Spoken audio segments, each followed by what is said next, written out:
Hi there, I'm Brook, and this is Lincoln from Stickmen Media. We're joined shortly by Margaret. We're just getting ourselves ready to set up for Lincoln's talk, where we're going to be talking about the polishing of the level 1 cave. With a couple of detours, because I believe that was actually, we had some confusion there about what we were going to do with outside the cave. And oh yeah, true, yeah. I think this is the thing, so I can just start it up. Was there 2 videos or 1? What did we...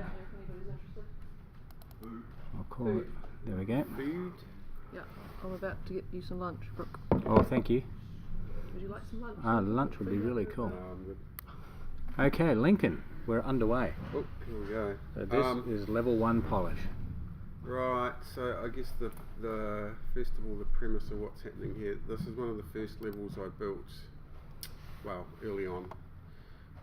And it was kind of slapped together at the time, just put up 4 walls and a floor and some steps, pretty simple stuff. And this is, I guess, I'll call it a polish pass, but the general idea was I was going and initially was to see what we could do to make this a little bit more interesting.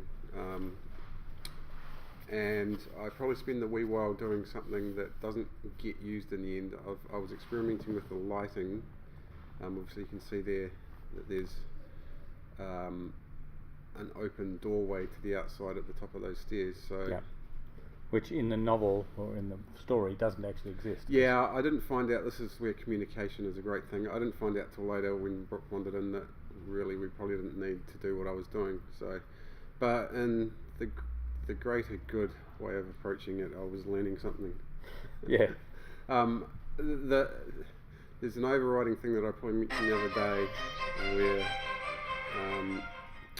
where there's a slight issue with lighting, and again I don't know if this is because I'm novice to intermediate and not advanced, where it handles lighting exterior stuff fabulously, but if you've got a combination of exterior and interior, then you have to faff about a bit with lighting. So you can see there at the moment I'm probably playing around with, probably can't read it, but you can see I've grabbed what looks like a light source, probably the skylight, and I'm playing around with some of the parameters inside it, and seeing how it looks inside, and I'm trying everything under the sun. I'm repositioning lights and I'm rotating them. I'm going, what the hell's going on? I can't get it to work. I come bearing food. The core of what I was trying to achieve here is I was trying to keep the inside of the cave feel nice and dark, and the outside feel like almost like a creepy graveyard scene with moonlit lighting. So at the moment you can see how the lighting, when you look at the sky sphere behind there, you can see stars, and you can see that near the horizon you've got like a bit of a fade off, which is sort of the way you set up your sky sphere. But when you go inside my cave and look out the door, it's almost bright as day. So this is what I was getting at. It's sort of a known issue that I've seen on the forums, a lot of people posting about that, how do you get this to work, and it's quite tricky. So I was experimenting a bit with, you can see I'm trying everything under the sun. I found that if you grab the post-process volume, which was that big cube that I just grabbed and moved, that's sort of like a bounding volume that's around the whole scene for that level. And the good thing about post-process is you can, scene-wide, you can adjust the lighting, the tone, you know, anything you want in there. Add bloom effects, lots of pretty cool stuff. And at that point in time, I think I was experimenting with the idea that the post-process volume was causing my problem, but I think shortly you'll see that I discover it's nothing to do with that, because I drag that post-process volume over past where the player start is, and I get an inverse to what I'm trying to achieve. So one of the things, because I think what it feels to me is going on with high dynamic range lighting, which we've got in Unreal, you do expect to have these moments of bloom. So when you come out from a dark cave into the outside, you're going to get everything's going to white out, and then it'll... Yeah, so you're effectively getting the opposite of that, which was why I was scratching my head a lot. You're right, that there's also some settings on in Unreal on the project level that around autofocus and eye adaptation that when you first put on the headset and load the level, to start with, it'll be black for a few seconds and it fades in, and that's like to do with your eyes auto-focusing and adjusting to the incoming light.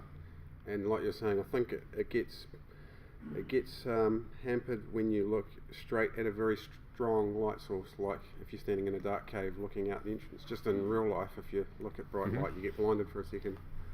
So you can actually see the auto adjust of the lighting kind of happens on the fly. But in the end, it worked out that what I was trying to achieve was probably not required anyway, because we don't actually require to be able to see this exterior graveyard from the point of view where we're standing. In the novel that Brook's written, there's some kind of mechanism that lowers you down on a platform, so you would never actually see the direct outside. That's right. And that's about when I went, yay, because that saves me one huge headache. So a problem we didn't have to solve, essentially. Yeah, but I mean, I kind of put it We down will have to solve it at some point. It's kind of a learning thing Not as this well. game. Like, yeah, I might have wasted an hour or two trying something, but in the process I learnt a little bit about how the process volume works in relation to lighting and all this kind of stuff. And here, of course, we've learnt now that you're actually chatting with somebody. Yeah, the video is paused, so I was probably chatting to someone for a while, because it's, there we go. It's wagging. Wait. So that's our cave system from outside. That looks... Oh, got a couple of serpent heads there. Looks rugged. Oh, Dragon yeah, heads. that's some god rays that, where did I get those from? They were released by, might have been from Epic, but they've got like a little marker on the top of them that is that serpent head. So we should maybe explain it while we're sitting around eating. It's not the usual protocol. Yes, we don't usually eat on here. We do drink tea. We do drink tea. We're so hardcore. But we did have a meeting right up until the last minute, so... Which is, I think we started very well. We started right on 1 o'clock, and we'd only basically just got back into the room after. You'd only been back 2 minutes, so... Pretty damn good. What you'll probably see on the video shortly anyway, once I get through all of this faffing about trying to figure out my lighting and experimenting, is eventually I start trying to polish this level. So Okay. the very first level, it's kind of bottom of these steps, and you're on an open area with kind of, it's very basic to start with. You can see the floor and the walls and the roof are much the same texture, and it's just sort of an open rectangular area, and then some more steps down into a cave, cave proper, I guess you call it. Yeah. And yeah, I've always been aware that it was a little bit boring. It needs something to jazz it up. So you'll probably see me starting to add. We're still seeing lighting actually happening at the moment. Yeah, I mean, I guess from an environment point of view, lighting's everything. You could have the coolest looking models and scene and layout, but with crappy lighting, it just looks awful. So Yeah. So my way of thinking on it is, the more time you spend noodling with canoodling, Noodling. Noodling. with your lighting is good, because I mean, there's a lot going on as well, because in a scene where the way that our gameplay works is you're at position A and you have a bit of gameplay and shooting, but you're not actually moving around the scene, you're standing still, and then the next level will load somewhere further down the cave, so you've got to be careful that your lighting flows. So in this first scene I might have some torches behind me that have got a reddish glow. When I set up the next viewpoint, I want to make sure that those light sources are working for the next viewpoint, in the sense that they're not too bright from there, or you're getting weird effects happening. And so there's a lot of jumping back and forward between scenes, checking that things flow and they look right. And Should sometimes point out the lights don't flicker that fast either. That's no. This is being played at something like 450%. Yeah, it's way Speed. faster. And because this first section of cave is all moonlit, the idea is that there's shafts of moonlight breaking through the roof. You can actually see there, look at the sky.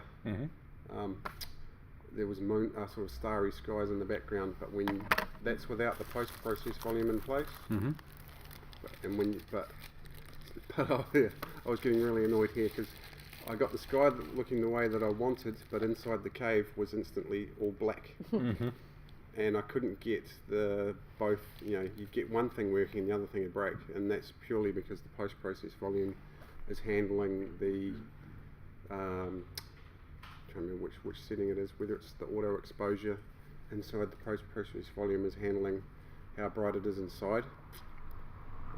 And again, it all ties in with being inside the environment. If you've got a light source off to your right and another light source that's a different colour off to this direction, as you turned your head, unless you have the settings just right, you would get some weird stuff happening where it would suddenly go black and then it would snap to a light source. And so you want the auto exposure on the Oculus goggles to kind of track and smoothly transition. Yeah. Like I say, if anybody's watching from There's another studio where they use bound to be Unreal, someone who goes, I know exactly what his problem is. lunch stream. Somebody says that's a lovely looking interior. EVP, thank you. And then asking if it's a lunch stream. Oh, I'm looking on the screen, it's right here on my phone. Yes, thank you, EVP. We did explain we skipped lunch because of a meeting that ran right up to streaming time. So, We're not actually streaming lunch specifically, it's incidental. just today. Let's see what's happening now. I'm probably still experimenting with the post, because there's a lot of settings in there, and I guess to start with, again, because I'm sort of self-teaching as I go, there is a lot of toggling stuff on and off and looking at it in VR and going, okay, I understand what that tick box, what I think it means, but what's it actually doing to the environment? So, yeah, I guess. So you're learning by trying. Well, yeah, really, it is a case of trial and error.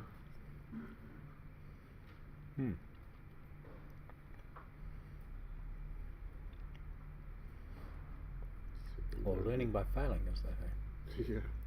That's fun. Well, apparently it is the only learning you do in this, you know, when you're doing something practically. Because if you succeed, you learn nothing. Oh, absolutely. Yeah, it's when you break stuff inside the engine that you really have to learn fast. Quickly hide your mistake. Yeah. Right, I think, famous last words, I might be starting to... You're anxious to get on to the next part, aren't you? Yeah. That was a few hours of my life that I'll never get back, that I really almost started pulling hair out. Lucky you've got plenty. Well, again, we could have called on Keegan up the corridor or somebody to... Yeah, and I guess Give it a hand. that probably would have been the next step if it turned out that we did really want that view to outside. And I mean, I had this vision of having the silhouette of like a little church and some creepy trees and leaves blowing past, and you know, make it a really sort of a spooky nighttime scene.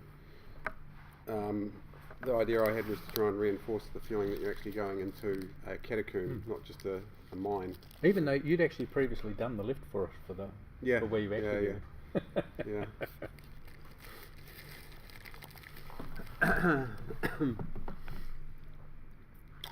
So, Right. yep, a fun story. So here we're chatting with somebody else again. I think, having a cup of coffee. There's many reasons why these videos actually stop.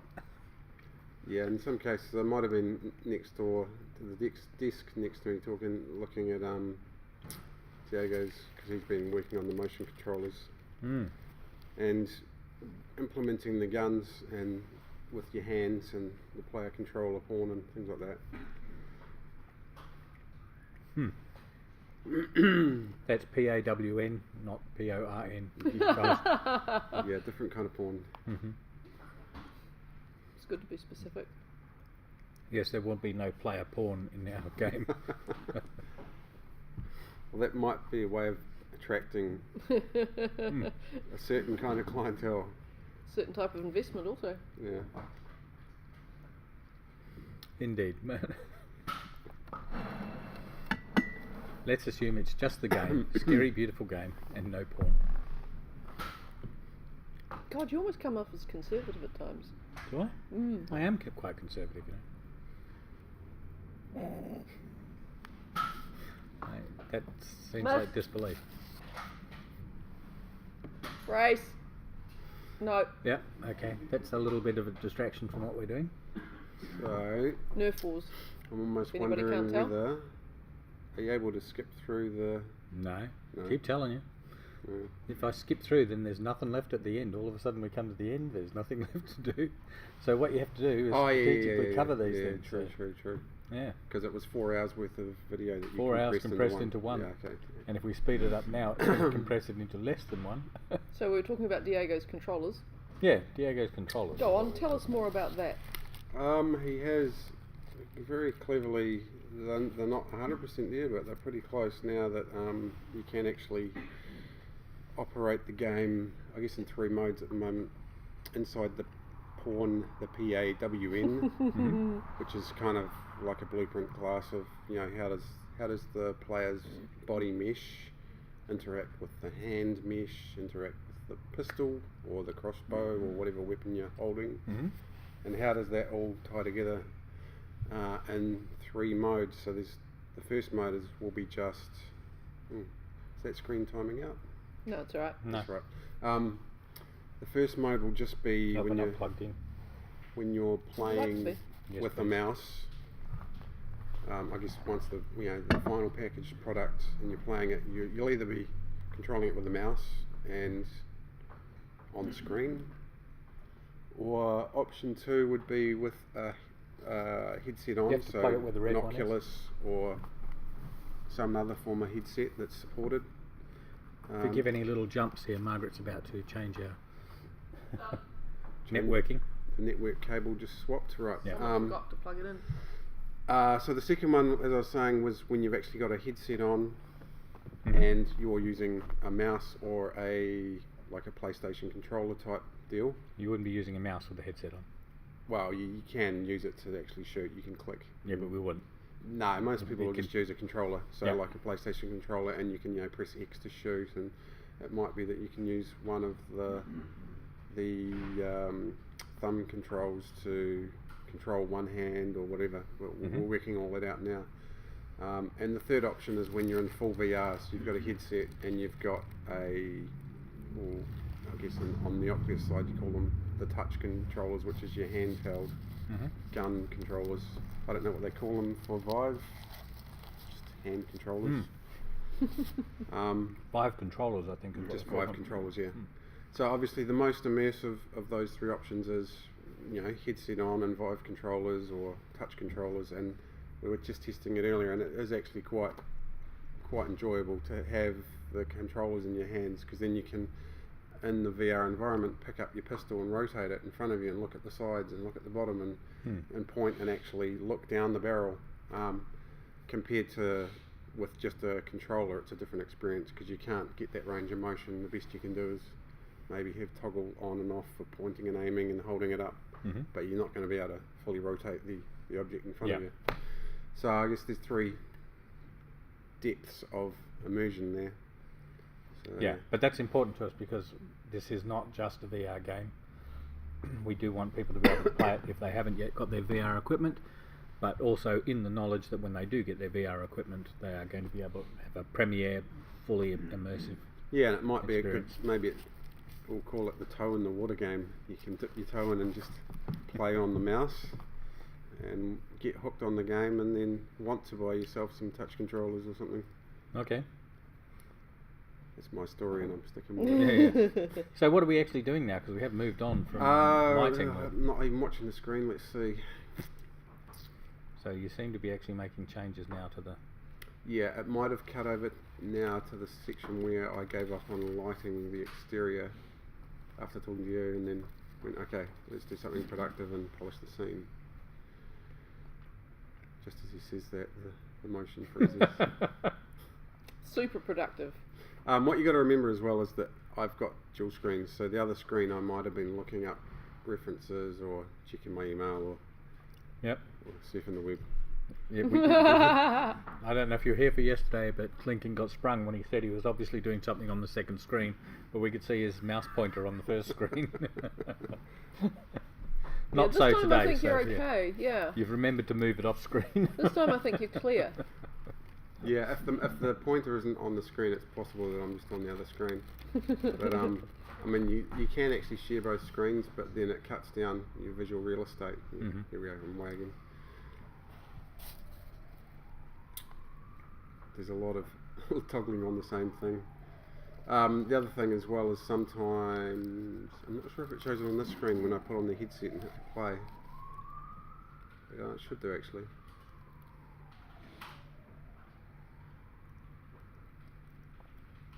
I don't know. So we need to set it up like that so that we don't end up with a static screen every time you're testing in the headset. No, it should show if I'm hitting play. So you were loading a cave then, I could see that. Yeah. Alright, seems like I'm playing with the same thing over and over, but that was literally a very painful hour of my life. It's like, why doesn't this work? Oh, the other thing I probably was doing on the other screen is researching on the Unreal forums. So anyone who I guess is new to Unreal, there is a lot to learn on those forums. So you can just go through the the Epic homepage loader. You can actually click on a link there that takes you straight to the forums, and there is a lot of stuff there that's already been answered. I guess one of the things about the differences between Unreal and Unity, one thing that people need to be aware of is you won't get as much stuff if you Google stuff for Unreal. You just won't find as much stuff. There are more Unity developers out there. You notice that with the asset store for Unity, there's a lot more assets that people have released out there for sale or for free, and probably the community's just a bit older, been around longer, isn't it? Mm-hmm. Well, it's not that it's been around longer. The Unreal one's been around as well. But Unity sort of came to the market as the popular low-end games engine. I think it just developed quite a big audience. And the Unreal guys seem to be the upper end and the more staid and experienced, and they tend to expend their efforts writing about stuff in the forums and things like that. So it'll definitely be a good thing if the Unreal forums get a lot more content on there. But I guess it'll take time. It'll get there eventually. I have noticed that some of the one good thing about Epic is that they release a lot of these free packs, which is quite a good way to introduce novices to using their stuff. Because to give away free content, some of the content they give away is pretty impressive stuff. Like there's the kite. If you Google Unreal kite demo, you'll see like a YouTube video of a scene that they've set up called Kite Demo, which is kind of running around this sort of grasslands in the forest and the hills, and a little boy running a kite. Well, it's all done in Unreal, and all of those assets have been released for free, and they're extremely high res, like photogrammatically scanned rocks from the mountains, so they're all very realistic because they're done straight from a photo. So and they're very high res. I can't remember how big the download is, but it's mammoth. But to release all that content for free is good, because it kind of inspires people to look at, okay, this is how they built this asset, and it gives people an idea of how to use the software. You can see here what's right. You're still looking at the skybox and trying to disable auto exposure. Yeah. You really wanted to solve that problem. Well, it is one of those things. It's like it starts to irritate you. Why can't I fix this? It should be as simple as just tweaking a lighting setting. But because there's a lot of things at play, it is pretty frustrating. But yeah, I mean, again, someone might know the simple solution, and it. Not that we need it. We don't need the simple solution. We don't need it anymore, but I'm sure the day will come when I'm like, here's this thing again. But I mean, along the way, I learnt quite a bit about the Skysphere and just how, just little stuff like how it gets set up and how to tweak all the settings for it.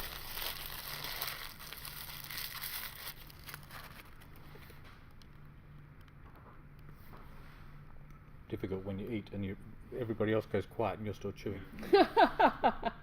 Please talk. Oh God, no. Just going to make me suffer through.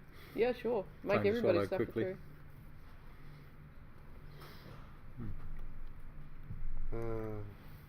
So we're nearly 2 hours in to this. So you spent a couple of hours on this, by the look of it. It can't be far away before I start. It's probably about now that in the background I was discussing with you about the Yep. need to even do it. Eventually what I do is those statues that are there, I start experimenting and like tipping one statue over, trying to make the scene a little bit more interesting. You can see the god rays there too. Yeah. They look a bit funky on that view, but inside the VR they look much cooler because Yep. there's kind of like a motion to them. Are we going to have to do some special handling of lighting that's conditional on whether you're actually in a headset or not? Because this, don't looking know. from here, if you're playing on a screen, that's pretty dark. Yeah, it might be that. Yeah, it's a good point. It might be that we have to. The beauty of it is it's really easy to tweak. Like I was saying, with that the skylight, all you have to do is change one parameter by 0.01, and it instantly increases it. You know, Yeah. quite a lot. So So we If could it came probably do down that in to- code. If you were not wearing a headset, we would actually just increase the ambient lighting. yeah, it might be that you have to do something like that because I even noticed between, say, the Oculus and now that Diego's got the hand controller stuff that he's working on, the Vive, there's quite a difference between brightness and saturation between the two headsets, even though it's running exactly the same code. Yeah. The I don't know whether it's software or whether it's the actual lenses within the headset or quite how that works, but So we might have to have one of those contrast controls where people can yeah, you know, like a look menu. at the two boxes, and the moment you can see the light grey box, that's the right. We might need something like that because it definitely is a So people can adjust for their own experience. yeah. Like And that would take care of everything: screen, Oculus. Because I can build a level and it looks great on my desk at my computer with my video card and my headset, and then you open it on another machine and it might feel too dark. So. So right, this is where I kicked off, and I started exploring for what can I do with this first level? What can we do to make it more interesting? So something I've been mindful of is the fact that we need to reinforce that it's actually a catacomb. Yeah. So I was playing around with some assets that I had that were some of them are tombs and mausoleums and various things. And for some reason that opened Photoshop and I didn't want to, I think. But you'll see me starting to just drop these assets in and play around with positioning. Because you can see there, it's quite a boring room. It's kind of pretty in a way, but it's very open. There's a lot of floor real estate, and that's kind of a bad thing.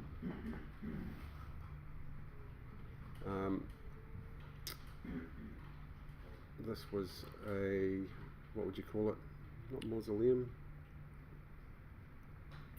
It's a monument, that thing. Kind of like the front facade of a crypt. But from looking at those assets, I was like, well, because I knew that the layout of that room, it's got a central area, and then there's a couple of pillars, and then there's a little space behind them. So I was like, okay, maybe I can have like some, you know, when you go into churches and they have like in-ground crypts for old priesty guys that have died. Or Priesty guys. important people who could afford to pay to be in there. I don't know how you get into one of those positions, but It's choice. You probably have to queue.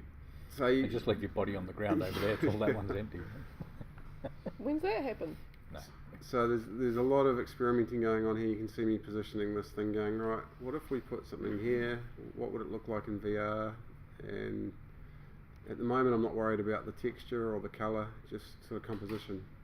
If I place something over there, then what does that mean for the rest of the scene? Do I need to move that light? There's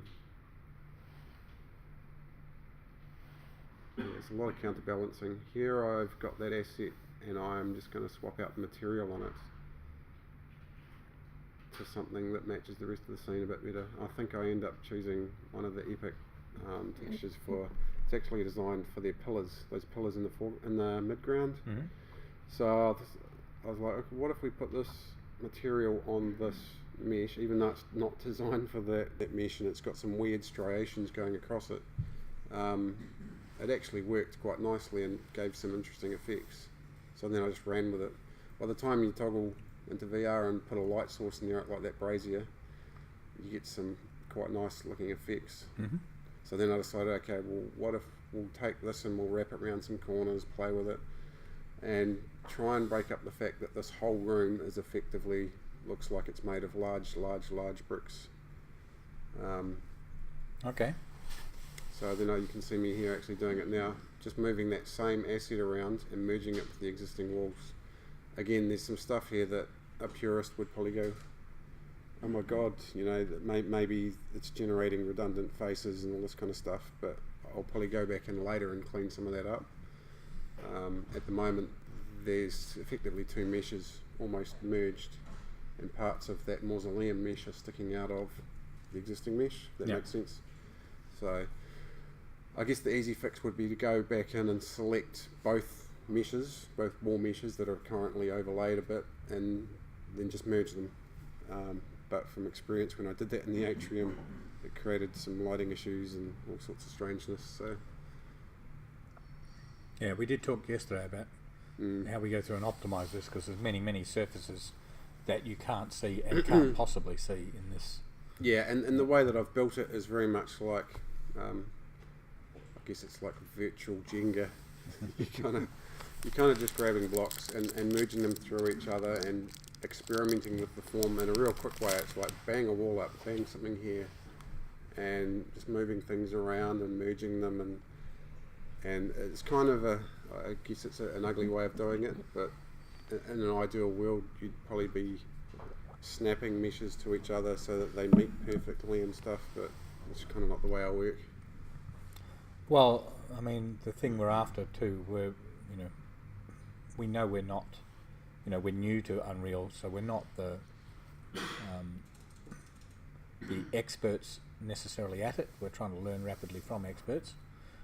But I guess the thing we've set for ourselves, the goal we've set for ourselves for this thing is scary beautiful. That tends to be what we think about. So whenever we design something, we're not worried about the constraints yet. Yes. We're worried about making it look beautiful. Yeah, and that's then kind we'll go through and clean it up. Yeah, that's kind of where I'm at, is I'm trying to do the beautiful part, and we can add the scary with all of the animations and all the little extra stuff that we add to the characters, and the audio I think will make a huge difference once we get screaming zombies running at you and things like that. But how are you liking working in 3D? I quite like it. You've been in 2D for a long time. Yeah, it's kind of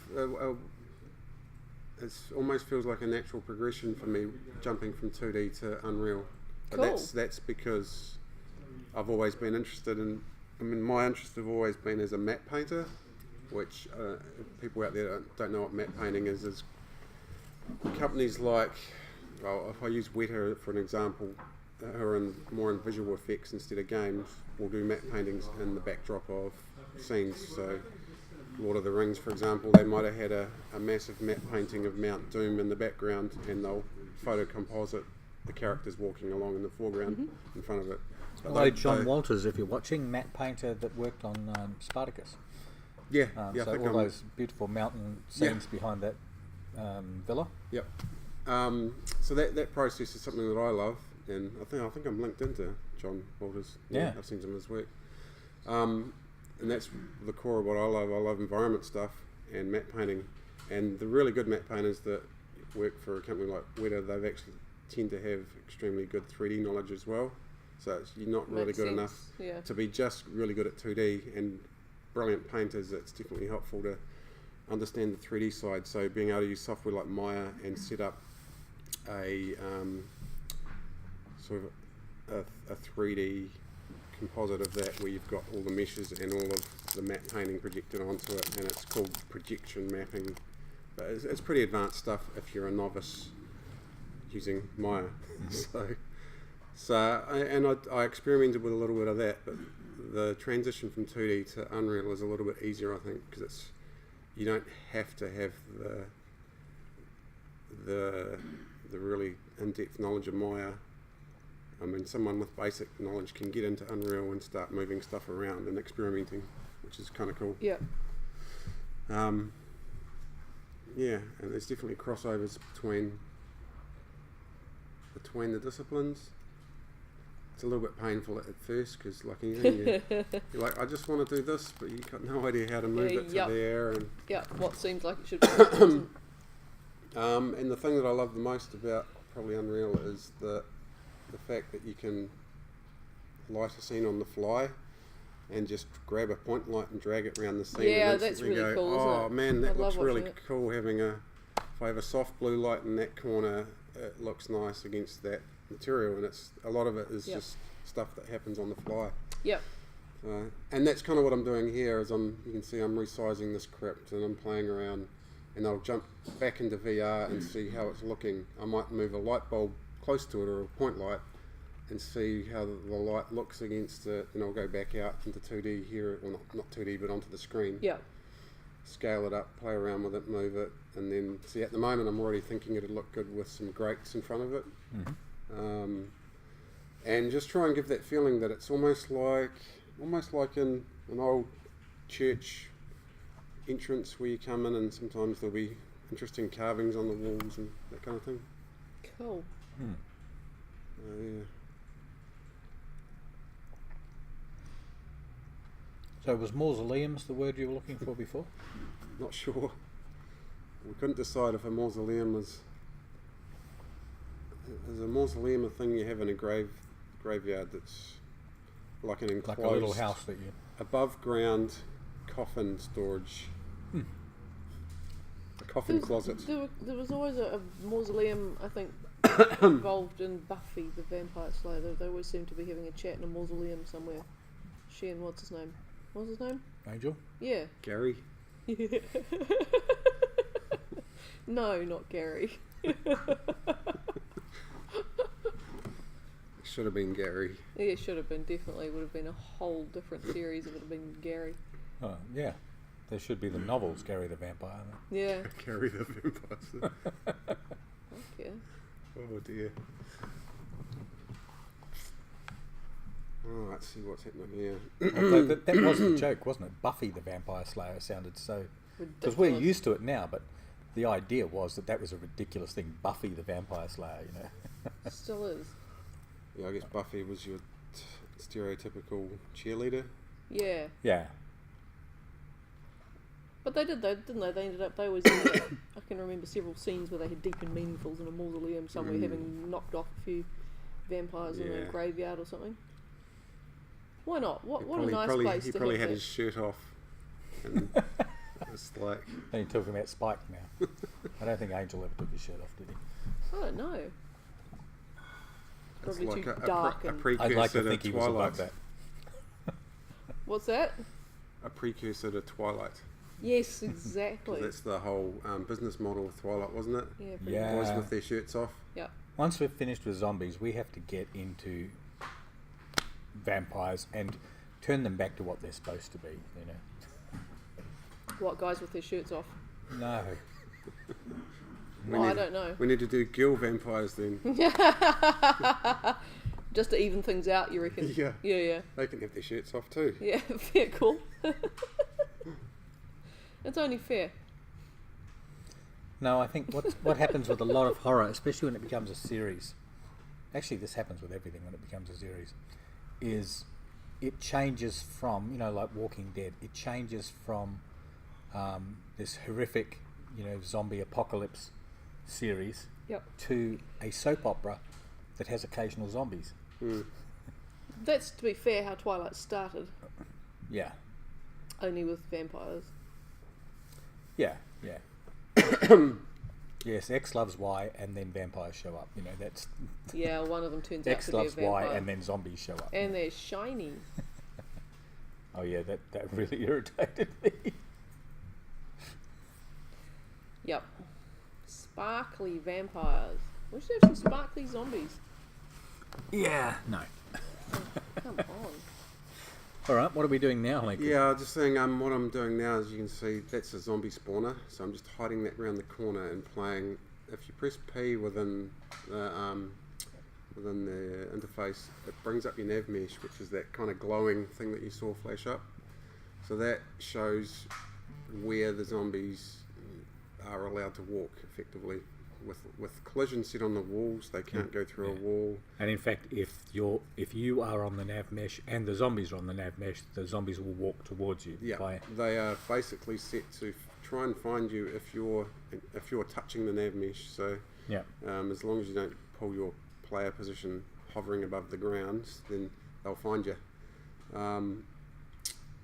So yeah. So leap. Occasionally you get issues with the nav mesh. Like for a while there, I had an issue with at the top of the stairs where the nav mesh just died, and I couldn't figure it out. And it was just because the positioning of one of the meshes was not quite in the right place. So the other thing with the nav mesh, is a little bit painful. We'll probably have to figure out a solution to this eventually. Is our level where you've got a chasm that you go down. Mm-hmm. And you get inside a platform and you get lowered down. Well, as soon as you jump inside a platform, you're off the nav mesh. Yep. So the zombies, at best, will walk to somewhere near you and just stop. So this is what I was talking about with Ben. We can't solve everything with behaviours and nav mesh. Some stuff's going to have to be scripted, and that's certainly going down that thing. We don't have any natural behaviour of a zombie that's going to help us do that. And it will be, I guess, when that level starts, you will have to shoot a lever to start lowering yourself, and then obviously they'll jump out at you or something like that, or off ledges. We'll figure out a way to set it up. Maybe there's holes in the side walls, and as you're lowering down the shaft, you see glowing eyes in these holes, and then you've got a few seconds to shoot them before they just lurch out of the dark at you. Yeah. So something like that. Oh, you've got quite a troop. Quite a few have lurched out of the dark at you. I probably... Again, there should be one switch to turn the zombies on and off, to turn the spawners on and off, I think, when we're building levels. Because it does get to be quite a pain in the backside trying to see around them when you... you can just click on the zombie spawner and just change the number of zombies to 0 or something. So it is pretty easy to turn them off. I quite like having...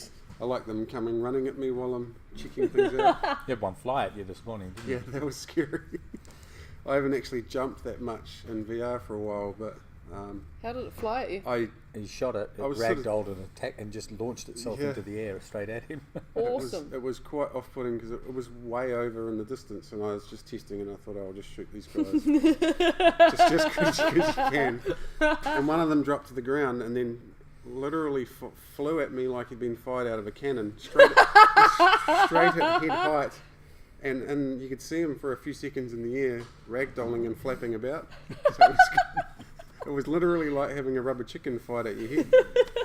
See, I've said that would be good. I actually caught myself going like that.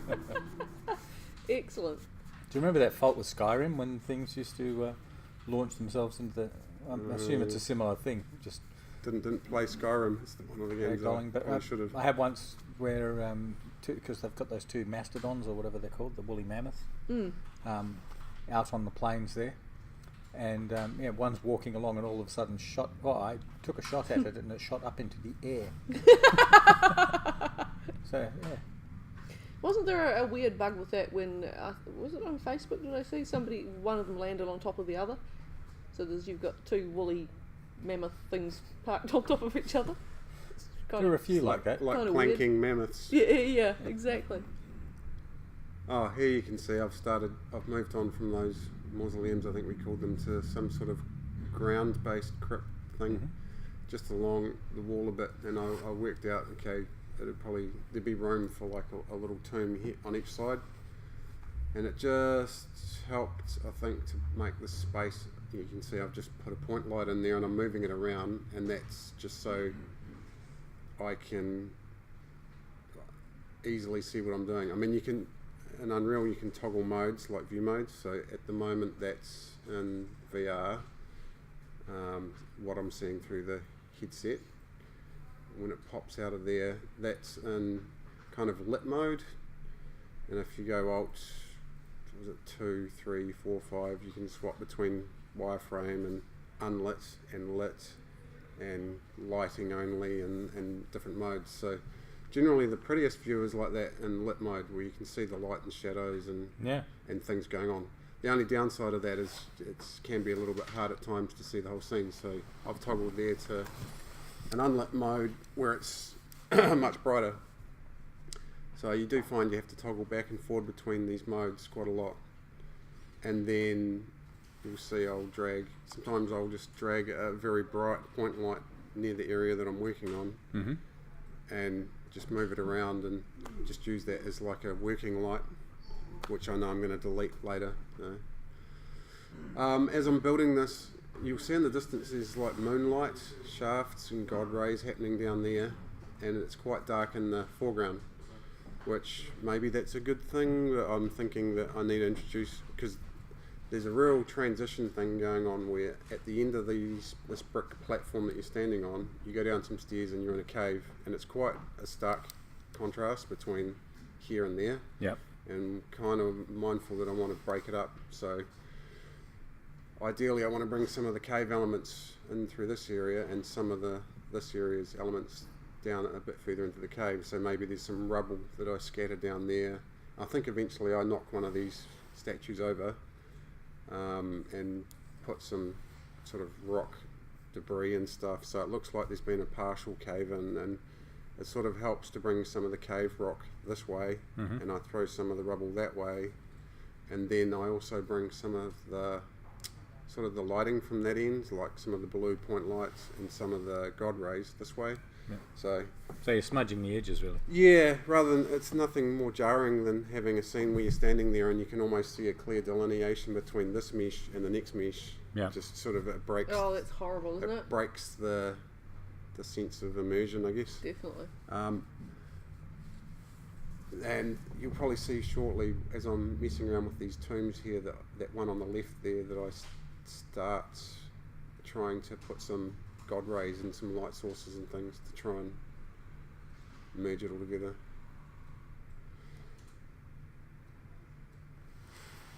Yeah.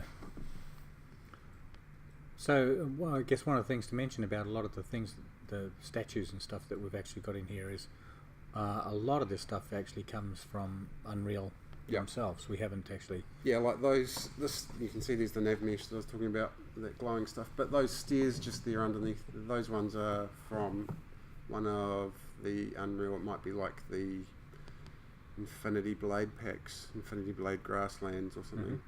And these are meshes that have been released license free by Epic for anyone to kind of experiment with. And there's a variety of assets. Some of them we've made ourselves, but a great majority of them are ones that are sort of released free for use. I guess the key thing is to check if you're getting the assets that they're license free. Yeah. And the person who made them is happy for you to use them. So, and the reason for that is we've got a couple of 3D modelers in house, but they're quite tied up on other stuff. So mostly characters and props take up a lot of time. Characters in particular. So at this stage, I guess I'm acting as what do you call it? The environment artist. Well, yeah. But I'm not modelling much of this mesh stuff myself, aside from when you get into the caves further down. I will quite often take a whole cave section out into Maya and cut out some faces and then re-import it back into Unreal. And that's purely for, I need to cut a doorway or something like that. Yeah. So there's tweaks and alterations, but I haven't necessarily made the whole mesh myself. So, what am I doing there?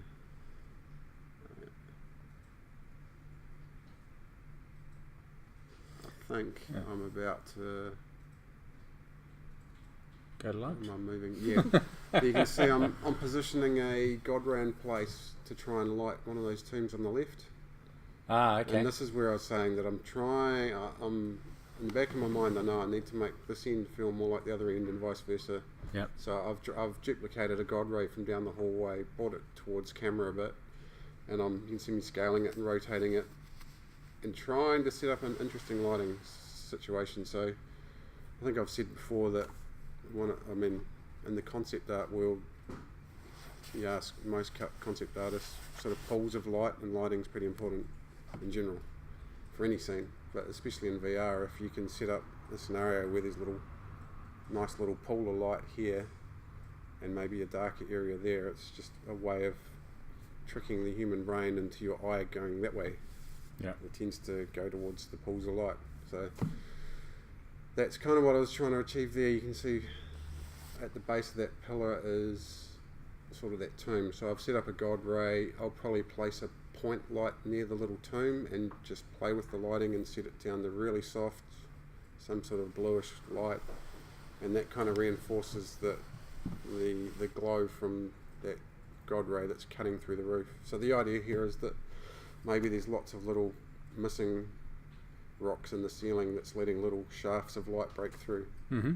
And because it's the first level, you're quite close to the grounds, to the surface. Yeah. So there would be little holes. And as you get deeper into the catacombs, there's, like in the later levels, there's no god rays really, because you're not close enough to the ground. Yeah.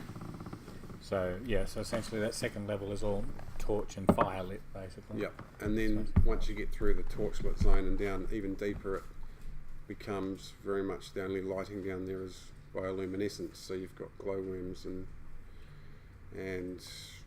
what is there other lighting down mushrooms there? And mosses. My mushrooms that don't quite glow right yet, but yeah, I was playing. Glow right mushrooms. It sounds like a brand. Emissive mushrooms sounds like a very easy thing to do. So if anyone out there knows a good way of making a mushroom glow, aside from using radioactive material. Well, the tricky thing is simply to situate them around a point light, right? Yeah.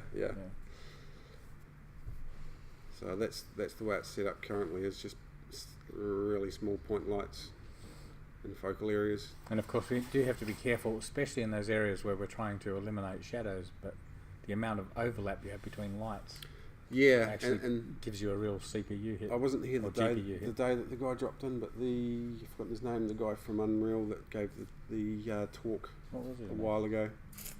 I think Ben was saying anyway that when he was in here, that was one of the big things to watch is you can have up to 3 or 4 point lights. I think it might be 3, but in a close proximity, and by that I mean that their area of effects are overlapping.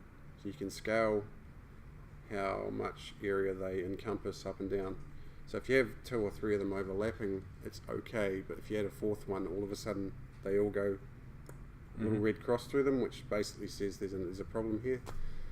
And in the early days when we first started building these, I had 30 or 40 point lights all over the place, just trying to light dark corners, and I didn't really understand lighting that much yet. We've come a little bit further along. We have come a long way. That we kind of understand lighting a little bit better. Still ways to go, and little things like the skylight help. You can turn that skylight up, and it gives an overall scene soft lighting, ambient lighting that just cuts out some of the blackness. So now we're down in the bioluminescent area. Oh, we have to. This must be the end of my second video. Yeah. So this is where we cut down, and I think I was trying to add a doorway into that narrow cave. Okay. Yeah, coming up to the end of the second video. There is only this video on here, so this is one of the videos you gave me. Okay. So yeah. Just watching the other screen. The other one's pause for a second. Yeah. So yeah, lighting is everything for me anyway. So so the journey to actually get to here, because that is, EVP was right. This is, these levels are beautiful. They're beautiful to look at. Beautiful when you're in them in VR. Yeah, I guess that's the end goal, was to have it look and feel nice. Yeah. But what was the learning experience like for getting to this point? Were you cursing and swearing at Unreal? Were you... The first few days were a little bit painful, but after that I've quite enjoyed it. But definitely, I mean, if you have not experimented with any 3D before ever, then it might be quite painful, because you still got to understand the basics at least of how to move stuff around and use the transforms. But I guess if you watch some YouTube videos on the most basic stuff in Unreal, how to move stuff and how to use the interface, then you could probably, after a couple of days, be playing around with it. Yeah, I guess it depends on your skill set a bit. If you've got, I think the key thing is to have a good understanding of composition and light and that kind of thing. Which is where your 2D skills come in, presumably. Yeah. Yeah, moreover than, I mean, anyone can learn the technical side of, how the engine works and all that kind of stuff. But if you've got a natural proclivity towards being artsy and kind of artsy as opposed to sciencey. Yes. Yeah, not sciencey. Yes. Sciencey's good, but I guess once sciencey supports artsy quite well, doesn't yeah, it? yeah. I mean, once I've finished doing my artsy environment stuff, it will get handed to someone who's way more sciencey than me, and they'll fix all the things that I've cocked up. So that will be the good handoff point. For artsy, my mother always used to say, "Arty farty." That was Yeah. You can see on the screen now that I've started trying to integrate the two areas. You can see there clearly the foreground's very bricky, the midground is very cavey, and I'm like, this needs to be fixedy. Priesty, bricky, cavey. So I'm currently playing around with, again, in that particular view mode, I need a couple of point lights just to try and create some areas of interest. So the two statues, I decided to break one down and lie it on the floor and try and make it appear like there's been a bit of a cave in. So you'll see me clicking on various things like tree roots and rocks and trying to bring them in and make it feel a bit more dilapidated without going down the route of Tomb Raider, Yeah.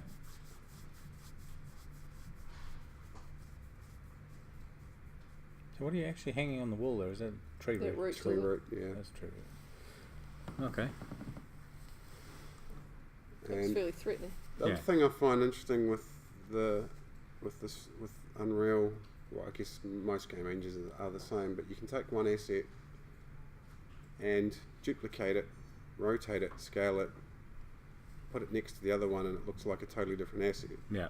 So there you can, I guess, if you are wanting to be economical with your use of your assets, because obviously within a game engine you can do instancing stuff where obviously when you run the game, if you've got 100 rocks but they're actually all the same rock in different positions and scaled to different sizes, it only has to instance it once, I guess. Just and a render it question. once. If mushrooms are not lighting a wide area or lots of dynamics, why not just bake light maps? Yeah, that might be a route that we go down. It's not out of the question. Yeah, definitely. For now, I've been doing, I guess, the 2D artist, not knowing so much about the technical side of it, bashing things together, and there will be stuff. I think I was talking to Sergi the other day, and he was talking about much the same, baking in light maps, and that maybe we need to do that. So that might be something that we do.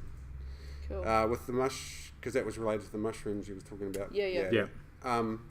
With the mushrooms in particular, I went through a couple of iterations. One of them was doing it the really basic way of placing mushroom here, placing point light next to mushroom, and playing with the colour of the point light to be green, which is, I guess, the basic way. And then the next level was I tried changing the material of the mushrooms to be emissive, which works, but not the way I desire.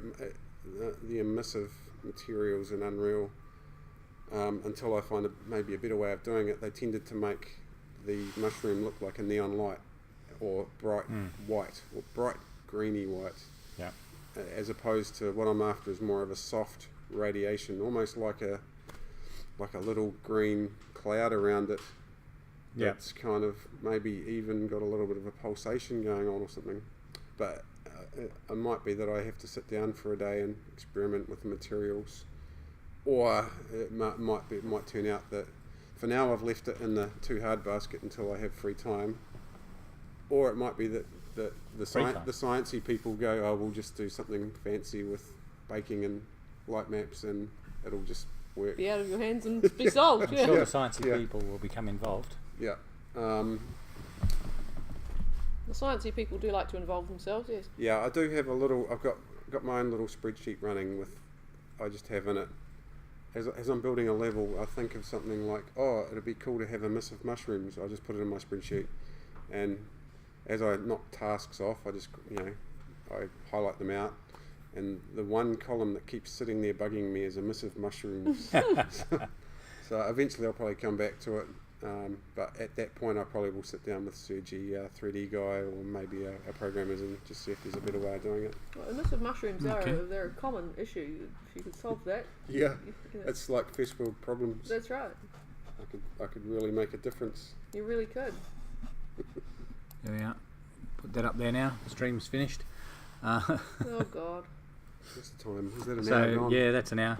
So one hacky way that would work. One hacky way that would work well would be using volumetric fog with a single light for a group of mushrooms. Shrooms. Yeah, volumetric fog as a. That's not bad because it would give exactly that feeling that you're after, right? So it's sort of soft thing around play the around with mushroom. it. I had because there's a couple of different fogs that are built into the engine. There's a volumetric. There's a height. Exponential height fog as well. Some of our scenes I have got an exponential height fog in there, but that's more at a scene level where you can have a fog that's, depending on its position, really subtle across the whole scene, and you can set the distance from the player and all these things. Okay. But yeah, I might play around with that. It's worth an attempt. All right. Thank you, Pixel Twitch. Yeah. We'll definitely look into that. So that's pretty much it for today. So thank you very much, Lincoln, for No worries. presenting that to us. Tomorrow, I believe we have we've got a special guest. We've got Jay, Enter Dreamland, will actually be on our show. So we'll be talking to him about what makes games fun. He's very big on the multiplayer games. He's the guy that, if you watch the stream, who tried to teach me how to play PUBG. So that's for tomorrow. And So- got shot for his. No, I didn't shoot him. Oh. I did frag 2 other teammates, which I'm very unfortunate. Pixel Twitch says there was a great tutorial from GDC, so we need to look that up on the vault. Fantastic. Thank you. Cool. Yeah. All right, thanks everybody, and we'll catch up with you tomorrow. See ya.